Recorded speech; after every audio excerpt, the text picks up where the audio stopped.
This movie is going to show how to create this kind of a roundover piece using EnRoute software. This is a fairly easy piece to create because what we're going to do is take a profile and extrude it along a path. When you want to extrude something in EnRoute, and we have here the dimensions of this part, you're basically going to draw it in the top view from left to right. So let's start by drawing our profile piece. I'm just going to come here and create a straight line by clicking on screen and then holding the shift key down to make sure it's straight in the y-axis. Then I'm going to hit F2 to bring precision input center up and hit 20 centimeters for my length. This equals the amount of length in our defined profile part. Now I'm going to go to the point edit mode and just turn this into a curve. I'll select the part again and hit F2, and I'll notice I have proportional unchecked because I'm going to come here and make my part in the y-axis 3.175 centimeters. So I'll say 3.175. Because it's not proportional, it will not affect the length of the part, just the height of it. So now I have a profile that's the correct length. I do need to create a couple of lines that are 0.635 centimeters. So I'll just create a straight line, again holding the shift key to make it go vertically in the y-axis. And I'll make the size of this 0.635.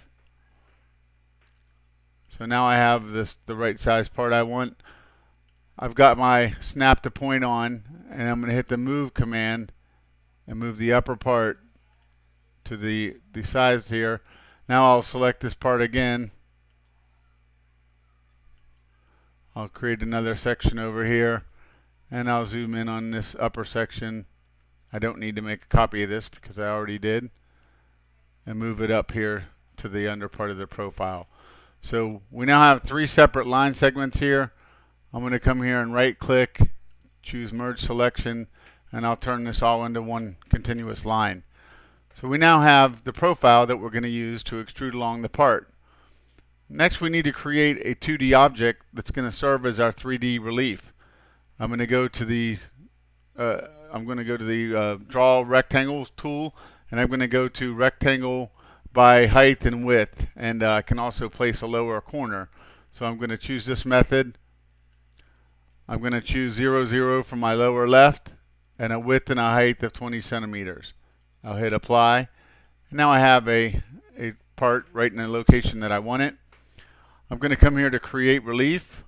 I'm going to choose flat, add, 0 height, and apply.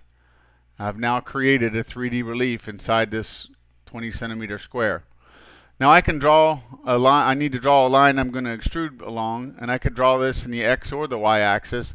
This time I'll draw it in the X axis, and I'm going to center it using Control and the number 5 from the right of the keyboard in the number pad. So I've got this part centered right in the middle, going through the middle of the part. Now I do not need to pre-rotate my profile. It's actually EnRoute's going to do that for me. So I'll just select the part. I'll go up here and go to Extrude from my surfaces menu. This little wizard tells me to select the contour I want to extrude, select the path I want to follow, and I want to select the bottom middle handle of this profile to extrude along this path. So now I've created my part. If I hit F12, I can see that it is right directly on top of my material. Okay, so we've created this part using these profiles. Next thing we're going to do is toolpath it. We'll select this piece, and first of all come here and hit move to bottom of plate. So that will take my relief and move it to the bottom of the plate. My relief size is 3.80 and my material size is 3.81, so I can see I have my relief is just a little thinner than the plate size. Now I'll come here and apply the toolpath, and I'm going to go to a hatch fill. I selected a ball end tool because that's going to give me a smooth surface. I'm going to cut the depth of my plate, and I'm going to choose overcut so that my ball nose tool extends past the edge of the part, and I do a little bit more than half the diameter of the part. All right, next we're going to go to the edit here, and we're going to put an overlap of 90%. Also, since I want my part to go up and down here to go in the same angle as the curve, I'm going to say 90 degrees, or 90 degrees hatch angle. Actually, first let's go back here, and I think it might be faster if we started at 0. So we'll start this one at 0 hatch angle, so it's going to go left to right. All right, so I'll come here and I'll hit OK. I'll hit OK again.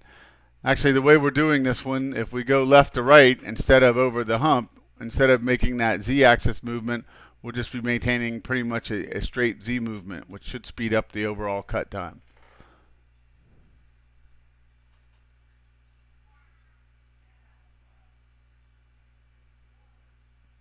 Okay, so we have our toolpath now, and because it's going along the same axis as the curve, it's going to actually be maintaining a constant Z depth as it cuts along this path. Next thing I might do is come here and apply a cutout toolpath to cut the part out when it's done. And now we can do a 3D simulation here using selected color, and I like these two colors. We'll hit the play button, and it's not too complicated here to cut this one, so you can see it's cutting pretty fast. And if we want, we can come here and increase our resolution a little bit so that it'll go slower.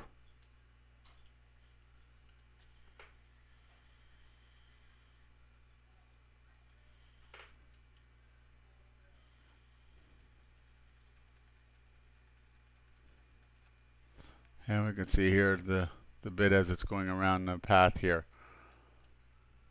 So this is how we would create this using the extrude tool, and then use the toolpath to create the actual surface here and cut it out.